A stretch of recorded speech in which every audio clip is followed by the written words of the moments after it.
वेतारं वेतारं कर्म भूभृतां ज्ञातारं विश्वतत्त्वानां वन्दे तद्गुणे लब्धे वन्दे तद्गुणे लब्धे वन्दे तद्गुणे लब्धे। जो लोग परमेश्वर भगवान की, देवादिदेव भगवान की, अंतिम शास्त्रपति महावीर स्वामी भगवान की, परम पूज्य गुरुदेव श्री आदिसागर महावीर की निर्मल सागर संपत्ति सागर जी महाराज की, परम पूज्य गुरुदेव श्री सुंदर सागर जी महाराज की, द्वादशांग निर्माणी माता की।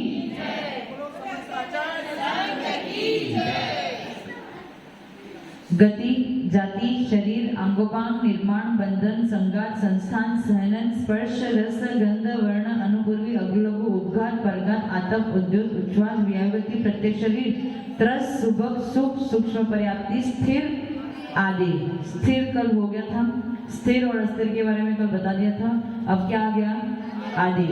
आदि और उसका उल्टा क्या होता है? अनादि। आदि और अनादि। आदि के दो कार्य हैं। दो कार्य तो नहीं, कार्य तो एक ही है, परंतु उसके शास्त्र में दो उल्लेख बताए हैं। पहला है कि आदि नाम कर्म के उदय की वजह से बहुजन में मान्यता प्राप्त होती, यानी आपकी बात बहुत लोग सुनते, आपको मानते। जैसे होते ना कोई कोई लोग जिनको लोग बहुत मानते, तो बहुजन मान्यता प्राप्त क्यों होती? आदि नाम कर्म के उदय के कारण बहुजन मान्यता की प्राप्ति होती है। ये एक कार्य हो गया। और दूसरा कार्य का उल्लेख ये मिलता है कि आदि नाम कर्म के उदय से जीव के शरीर में तेज होता है। शरीर में कोई कोई शरीर में फेस पे तेज दिखता है ना, अलग ही प्रकार का वो उनका फेस या चेहरा बिल्कुल अलग ही एकदम तेज में दिखता है। तो वो किसकी वजह से? आदि नाम कर्म के उदय के कारण। ऐसे दो कार्य के बारे में लिखा है, ये अथवा ये, तो जो भी होगा अभी पक्का नहीं है, परंतु दोनों उल्लेख बताए शास्त्र में, तो हमारे लिए दोनों ही मान्य है जब तक केवली भगवान की प्राप्ति ना हो जाए। समझ में आ गया? तो आदि नाम कर्म का कार्य क्या है? एक तो शरीर को शरीर में तेज उत्पन्न करना अथवा बहुजन मान्यता प्राप्त कराना, ये आदि नाम कर्म का कार्य है। और इसका उल्टा अनादि नाम कर्म का कार्य क्या हो जाएगा? बहुजन में मान्यता की प्राप्ति ना होना, लेकिन लोग अपनी बात नहीं सुनते, तो बहुजन मान्यता प्राप्त मतलब बहुजन में मान्यता की प्राप्ति ना होना। और दूसरा अथवा क्या हो जाएगा? शरीर में तेज यानी शरीर तेज रहित होना, ये अनादि नाम कर्म का कार्य है। समझ में आ गया ना? दोनों कार्य समझ में आ गए। एक क्या है? बहुजन मान्यता प्राप्त करना, और अथवा शरीर में तेज उत्पन्न करना, ये आदि नाम कर्म का कार्य हो गया। और अनादि नाम कर्म का कार्य क्या हो गया? बहुजन मान्यता का प्राप्ति ना होना अथवा शरीर तेज रहित होना, ये अनादि नाम कर्म का कार्य हो गया। ठीक है, आपका आदि अनादि भी पूर्ण हो गया। इसके आगे है यश कीर्ति। यश कीर्ति,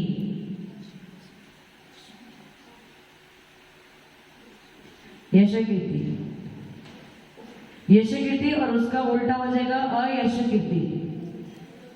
यश कीर्ति यानी आपका यश फैलना, आपके अंतरंग में जो विद्यमान गुण हैं अथवा अविद्यमान गुण है, यानी किसी किसी जीव में ऐसा होता है कि जिनके अंदर गुण है और वो विश्व विख्यात हो जाते हैं। वो गुणों के बारे में सबको पता चलता है, उनकी पुण्य जो है वो सबको पता चलता है, तो ये यश कीर्ति नाम कर्म का उदय हो सकता है। और दूसरा क्या होता है कि गुण है नहीं परंतु फिर भी यश फैला जा रहा है। गुण कुछ भी नहीं है, इंसान में है कुछ नहीं, खोखला है, परंतु फिर भी उसका नाम बहुत हो रहा है। तो ये क्या किसकी वजह से हो रहा है? यश कीर्ति नाम कर्म के कारण क्या होता है? विद्यमान अथवा अविद्यमान। विद्यमान विद्यमान यानी सच में गुण है, और अविद्यमान यानी जो गुण नहीं है। तो विद्यमान अथवा अविद्यमान गुणों की कीर्ति फैलना, संसार में कीर्ति फैलना, ये क्या हो जाएगा? यश कीर्ति।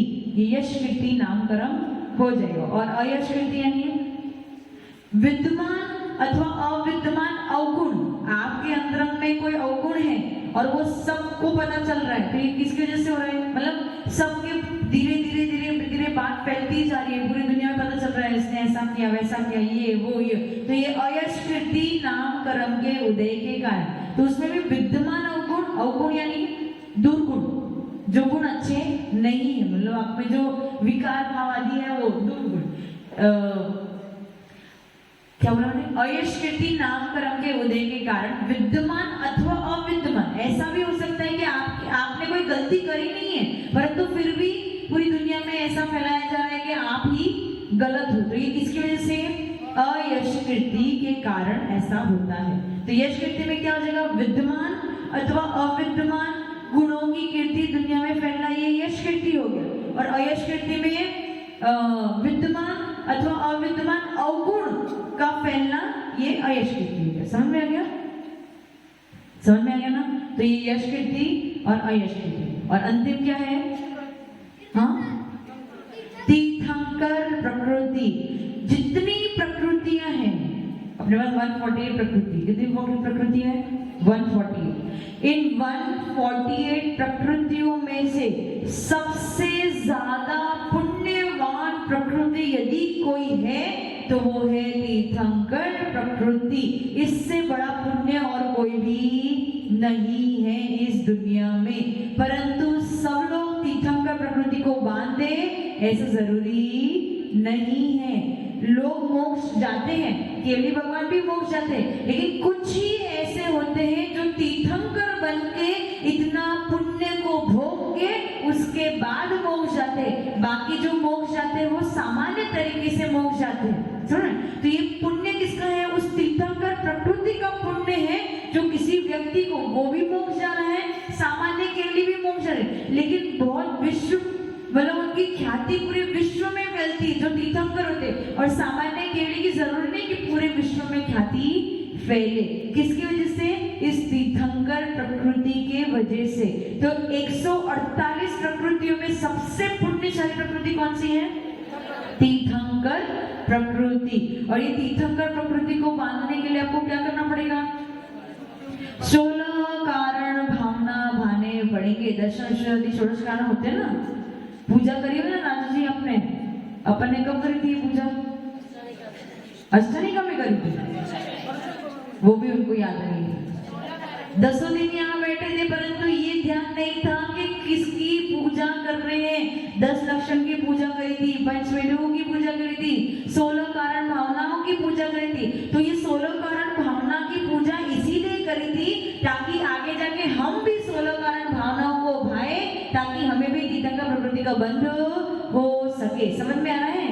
क्योंकि ये 16 कारण भावना यदि नहीं भाओगे तो तीर्थंकर प्रकृति का बंध नहीं होगा। उसमें सर्वप्रथम ही दर्शन विशुद्धि यानी सम्यक दर्शन की विशुद्धि पहली भावना है। यदि ये भावना आपने अच्छे से भाली तो 16 की 16 उसके अंतर्गत ही आ जाएगी। अपने आप ही आपका व्यवहार वैसा बन जाएगा। और तीर्थंकर प्रकृति बांधना सबके बस की बात। तीर्थंकर प्रकृति सामान्य से नहीं बनती। जो व्यक्ति तीर्थंकर अथवा केवली के पादमूल में बैठा है, तीर्थंकर अथवा केवली के पादमूल में बैठा है, उसकी ही इतनी विशुद्धि बढ़ सकती है, उसके ही परिणामों में इतनी विशुद्धि हो सकती, वही जीव तीर्थंकर प्रकृति को बांध सकता है। आप सोचो मैं यहाँ पे सामान्य में बैठ जाऊं और अपने अंतर में 16 कारण भावना भाव मेरे को तीर्थंकर प्रकृति का बंध हो जाए, ऐसा होने वाला। क्योंकि जो विशुद्धि चाहिए, देखो पुण्य कर्मों को बांधने के लिए विशुद्धि भी उतनी ज्यादा चाहिए। और जितनी विशुद्धि तीर्थंकर प्रकृति को बांधने के लिए चाहिए वो कहाँ बन सकती है? कहाँ मिल सकती है? तीर्थंकर अथवा केवली के पादमूल में। आप केवल विचार कर लो, अभी तो आप केवल साधु के चरणों में बैठे हो। यदि यहाँ पे कोई तीर्थंकर अथवा केवली बैठे हो तब आपकी विशुद्धि कैसी होती है? मतलब साक्षात अरिहंत परमेश्वर जी के जब आपको दर्शन करने मिलते तब आपकी विशुद्धि कैसी होती है? मंदिर में जब भगवान के दर्शन करने जाते हो तो अपनी विशुद्धि बढ़ती है ना। अब वो तो नकली है, पुद्गल है, केवल एक चिन्ह मात्र है, प्रतिबिंब है। परंतु जो सच में अरिहंत भगवान के दर्शन करेंगे, साक्षात अरिहंत भगवान के दर्शन करेंगे तो उनकी विशुद्धि इतनी बढ़ जाती है, विशुद्धि इतनी बढ़ जाती है। और तब जब वो 16 कारण भावना भाते हैं तब उनको तीर्थंकर प्रकृति का बंध होता है। और तीर्थंकर प्रकृति का बंध चारों गति में नहीं होता है। चालू कौन कर सकता है? तीर्थंकर प्रकृति का बंध प्रारंभ कौन कर सकता है? केवल और केवल मनुष्य ही कर सकता है। और वो भी भी कौन? पुरुष वेदी ही होना चाहिए, भाव से भी द्रव्य से भी पुरुष वेदी ही होना चाहिए। तीर्थंकर के पादमूल में बैठे हुए होने चाहिए, तब भी जाके उनको तीर्थंकर प्रकृति का बंध होगा। और सर्वप्रथम क्राइटेरिया यही है कि आपको मिथ्यात्व छोड़ना पड़ेगा। यदि मिथ्यात्व आपसे नहीं छूटा तो तीर्थंकर प्रकृति का बंध होने वाला नहीं। आपको बनना है सबसे बड़ा आदमी बनना है, ऐसे कहते हैं ना। सबका सपना क्या है? मेरे को सबसे बड़ा आदमी बनना है, मेरे को सबसे बड़ा आदमी मतलब क्या? सबसे बड़ा व्यक्तित्व यदि इस लोक में कोई है तो तीर्थंकर है। इसके अलावा कोई भी इनसे बड़ा कोई व्यक्तित्व इस 3 लोक में नहीं पाया जाता है। यदि ऐसा बड़ा व्यक्तित्व बनना है तो उसके पहले आपको मिथ्यात्व छोड़ना पड़ेगा। तीर्थंकर और केवलियों का आराधना पूजा आदि करनी पड़ेगी, 16 कारण भावना भाने पड़ेंगे, इतना पुण्य कमाना पड़ेगा, तब जाके आपको तीर्थंकर प्रकृति का बंध होगा। समझ में है? तो कौन कर सकता है? मनुष्य ही तीर्थंकर प्रकृति के बंध का प्रारंभ कर सकता है। अब तीर्थंकर कितने प्रकार के होते हैं? 24। तीर्थंकर कितने प्रकार के होते हैं? गलत, 3 प्रकार के। एक तो पंच कल्याणक वाले, 3 कल्याणक वाले और 2 कल्याणक वाले। अब पंच कल्याणक वाले की व्यवस्था कैसी होती है? जैसे इस जन्म में आपका भी मनुष्य जन्म है, मानो आपने केवली अथवा तीर्थंकर केवली के पादमूल में तीर्थंकर प्रकृति का बंध कर लिया। तीर्थंकर प्रकृति का बंध कर लिया है, इस जन्म में आपने किया है, तो अब आप कहाँ जाओगे? या फिर हो सकता है आप नरक गति में भी जा सकते हो, या फिर आप स्वर्ग में भी जा सकते हो, लेकिन तिर्यज में अथवा मनुष्य में नहीं जा सकते। जिसने तीर्थंकर प्रकृति का बंध कर लिया है वो उनके लिए 2 ही गति है। कौन सी 2 गति है? नरक गति अथवा तिर्यज गति। ठीक है, नरक गति अथवा देव गति। जैसे अब आपको प्रश्न है ना उठना चाहिए, तीर्थंकर प्रकृति वाला नरक गति में कैसे जाएगा? जैसे श्रेणी का राजा, आयु कौन सी बांधी उन्होंने? हाँ, 7वें नरक की आयु बांध ली। उसके बाद वो कहाँ चले गए? चले गए नहीं, समोह शहर में चले गए, महावीर स्वामी भगवान के चरणों में चले गए। तीर्थंकर तो थे, तो वहां पे उन्होंने शायिक संवेदन की प्राप्ति भी करी और वहां पे तीर्थंकर प्रकृति का बंध भी कर लिया। तो पहले कौन सी आयु बांधी उन्होंने? परंतु उसके बाद तीर्थंकर प्रकृति का बंध भी कर लिया, तो कहाँ जाना पड़ेगा उनको? नरक में तो जाना ही पड़ेगा। पहले नरक में गए, लेकिन अभी तीर्थंकर प्रकृति उनके साथ में है, तो अब वो श्रेणिक राजा की अवस्था में, मनुष्य की अवस्था में उन्होंने तीर्थंकर प्रकृति का बंध कर लिया। उसके बाद कहाँ चले गए? नरक में चले। अब नरक से आके नरक से कहाँ पे आएंगे? वापस इस भरत क्षेत्र में आएंगे और प्रथम तीर्थंकर बनेंगे। तो जिन्होंने एक भाव पहले ही तीर्थंकर प्रकृति का बंध कर लिया है उनके 5 कल्याणक होते हैं, यानी गर्भ, जन्म, तप, ज्ञान और मोक्ष, ऐसे 5 कल्याणक होते हैं। समझ में आया? समझ में आया? क्या बोला मैंने? 5 कल्याणक कैसे होते हैं? जैसे श्रेणिक राजा है, श्रेणिक राजा ने पहले नरक आयु का बंध कर लिया, उसके बाद उसी भाव में उन्होंने शायिक संवेदन को प्राप्त किया और तीर्थंकर प्रकृति का बंध भी कर लिया। गए कहाँ पे? लेकिन तीर्थंकर प्रकृति उनके साथ में है। अब वो नरक से आके क्या करेंगे? इस भरत क्षेत्र में प्रथम तीर्थंकर बनेंगे, और जब प्रथम तीर्थंकर बनेंगे तो उनके 5 कल्याणक बनाए जाएंगे, यानी गर्भ, जन्म, तप, ज्ञान और मोक्ष, ये 5 कल्याणक हो गए। ठीक है, अब जिसको उसी भाव से मोक्ष जाना है, जिसको उसी भाव से मोक्ष जाना है, मानो उनका गर्भ में वो आ गए, कल्याणक नहीं हुआ, कल्याणक अलग होता है, जो देवों द्वारा उत्साह पूर्वक, हर्ष पूर्वक मनुष्यों द्वारा मनाया जाता है, उसे कल्याणक कहते हैं। तो जो जीव सामान्य से गर्भ में आ गए, जैसे आप लोग आते हो ना जनरल तरीके से, वैसे ही सामान्य से गर्भ में आ गए, उनका जन्म भी हो गया। जन्म होने के बाद दीक्षा से पूर्व यदि वो तीर्थंकर प्रकृति का बंध करते हैं, दीक्षा से पूर्व यदि वो तीर्थंकर प्रकृति का बंध करते हैं और उसी भाव में यदि उनको मोक्ष जाना है, तो दीक्षा से पूर्व उन्होंने तीर्थंकर प्रकृति का बंध कर लिया, तो अब वो तीर्थंकर बनने वाले हैं। तो अब उनके 3 कल्याणक मनाए जाएंगे। कौन से 3 कल्याणक? तप, ज्ञान और मोक्ष। समझ में है? ऐसे 3 कल्याणक वाले तीर्थंकर भी पाए जाते हैं। इतना क्लियर हुआ ना? मैंने क्या बोला? जिन जीवों को उसी भव से मोक्ष जाना है और उसी भव में तीर्थंकर प्रकृति का बंध कर रहे हैं, तो कोई जीव सामान्य से गर्भ में आ गया और सामान्य से जन्म भी ले लिया, गर्भ में आ गया, जन्म ले लिया, परंतु जन्म लेने के बाद और दीक्षा से पूर्व जिन्होंने तीर्थंकर प्रकृति का बंध कर लिया है, उनके कितने कल्याणक मनाए जाएंगे? 3। कौन से? दीक्षा कल्याणक, ज्ञान कल्याणक और मोक्ष कल्याणक। इतना क्लियर हो गया? ये 3 कल्याण। 5 कल्याणक वाले जिन्होंने पिछले भाव में ही तीर्थंकर प्रकृति को बांध कर लिया था। 3 कल्याणक वाले जिन्होंने इसी भाव में तीर्थंकर प्रकृति को बांधा है, परंतु गर्भ और जन्म सामान्य हो गया है, परंतु दीक्षा, ज्ञान और मोक्ष कल्याणक की तरह मनाए जाएंगे। इतना क्लियर हो गया? अब 2 कल्याण वाले कैसे होंगे? जैसे कोई जीव सामान्य से गर्भ में आ गए, सामान्य से जन्म ले लिया, सामान्य से दीक्षा भी हो गई, परंतु दीक्षा के बाद उन्होंने 16 कारण भावना भाई तीर्थंकर प्रकृति का बंध कर लिया, और जब दीक्षा के बाद उन्होंने तीर्थंकर प्रकृति का बंध कर लिया तो उनके अब 2 कल्याणक मनाए जाएंगे। कौन से? एक केवल ज्ञान कल्याणक और दूसरा मोक्ष कल्याणक। इस प्रकार से तीर्थंकर 3 प्रकार के होते हैं। समझ में आया? 5 कल्याणक वाले, 3 कल्याणक वाले और 2 कल्याणक वाले। और तीर्थंकर प्रकृति ही सबसे ज्यादा पुण्यशाली प्रकृति है। यदि तीर्थंकर प्रकृति पे अपन चर्चा करने जाए या तीर्थंकरों की चर्चा करने जाए तो दिनों दिन निकल जाएंगे, परंतु चर्चा खत्म होने वाली नहीं है। परंतु क्योंकि अपन यहाँ पे केवल कर्म की चर्चा कर रहे हैं, इसलिए इतना सामान्य से मैंने आपको बता दिया। ठीक है? 148 से सबसे पुण्यशाली प्रकृति कौन सी है? तीर्थंकर। और सबको कहाँ पे मिलती है? कहाँ पे बंध को प्राप्त होती है?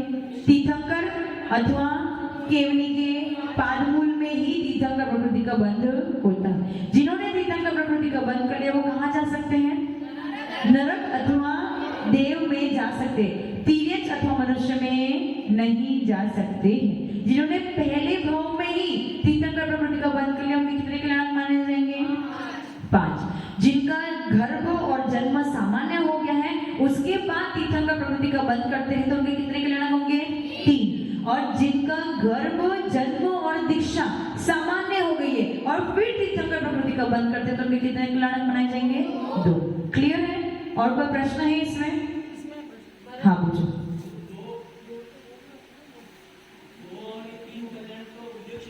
हाँ, विदेश क्षेत्र में बनाए जाते हैं। यहाँ पे भरत क्षेत्र में और एलाहाबाद क्षेत्र में 5 कल्याणक वाले तीर्थंकर ही मिलेंगे। ठीक है? हाँ पूछो। तो इसी भाव से मोक्ष जाएंगे, जैसे हम बोला कि 2 या 3 कल्याणक होंगे, तो वो दीक्षा के बाद वो 16 कारण भावना बहेंगे तो ही तो उनको तीर्थंकर 16 कारण भावना, तीर्थंकर और केवली का पादमूल, पुरुष वेद और मनुष्य भव, ये अवश्य जरूरी है तीर्थंकर प्रकृति का बंध प्रारंभ करने के लिए। 4 चीज तो चाहिए ही चाहिए। तो दीक्षा के पहले या केवल ज्ञान के पहले केवली के पादमूल भी बांधेंगे ना? हाँ। तो इसके विदेश क्षेत्र में पॉसिबल है तो क्या? तो ये तो विदेश क्षेत्र में हो सकता है। क्यों भरत क्षेत्र में नहीं हो सकता?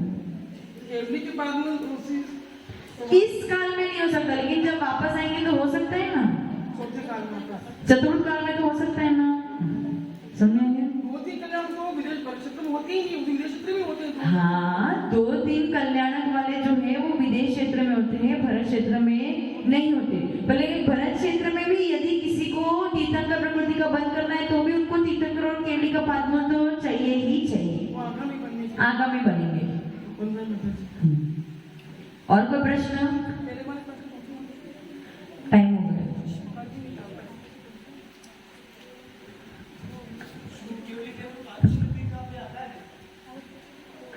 वो तो बोल दे बंदा केवली और शुद्ध केवली का भी आता है। शुद्ध केवली नहीं, तीर्थंकर प्रकृति का बंध करने के लिए आपको तीर्थंकर अथवा केवली के पादमूल में ही चाहिए। नमस्ते माता जी, वंदना माता जी। अभी आपने बताया श्रेणी का जो उदाहरण दिया कि नरकायु का बंध करने के बाद उन्होंने तीर्थंकर प्रकृति का बंध किया। ऐसा कहते हैं कि नरकायु का जिसने बंध कर लिया वो सम्यक शिखर की यात्रा नहीं कर सकता है, लेकिन वो भगवान के समोसरण में जा सकता है। सही है।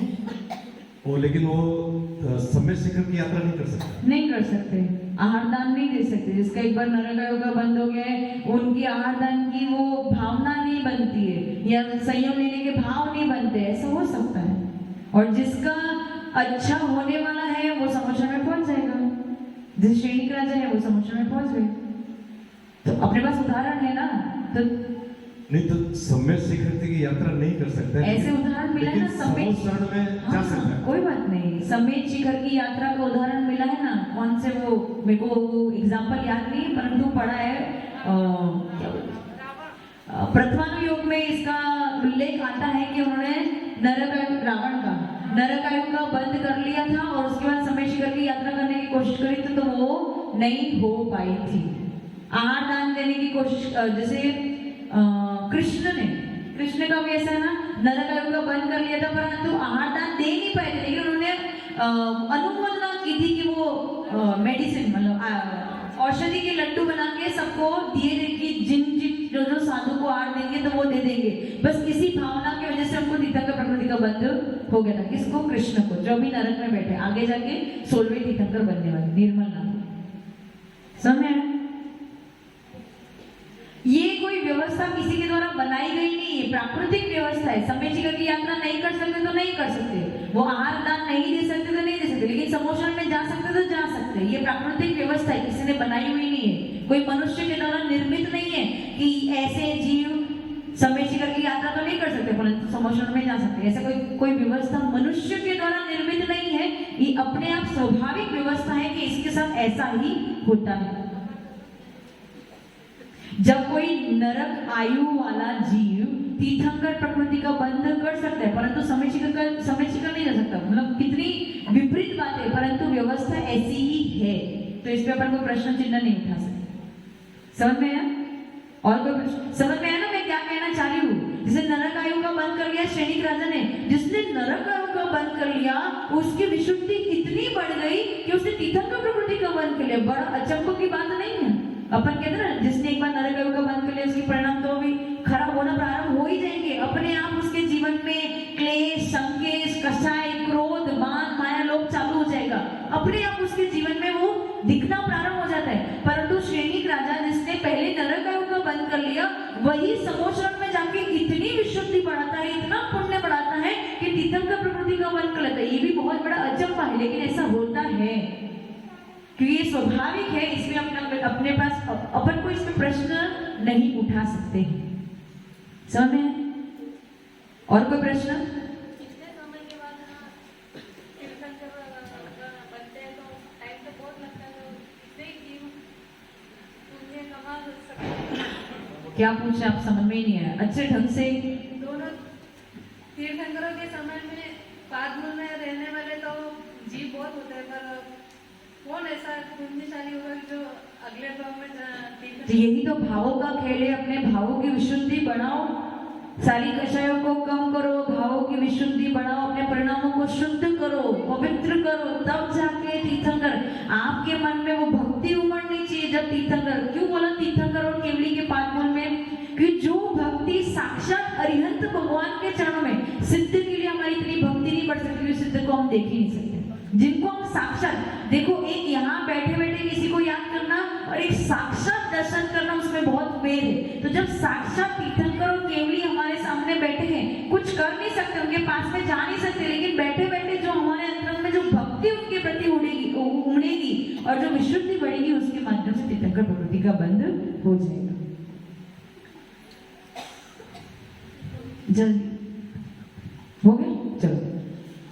ओम नमः सिद्धेभ्य। हाँ पूछो। मनुष्य को चाहिए, पुरुष वेद चाहिए, तीर्थंकर और केवली का पादमूल चाहिए, और क्या बोला था? 16 का 8 भाव। ठीक।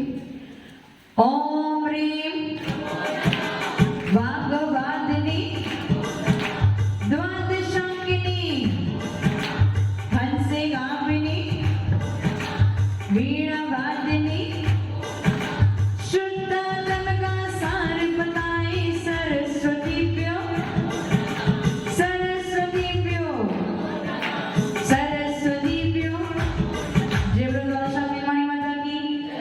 आज जय गुरुदेव सुंदर संगति महाराज की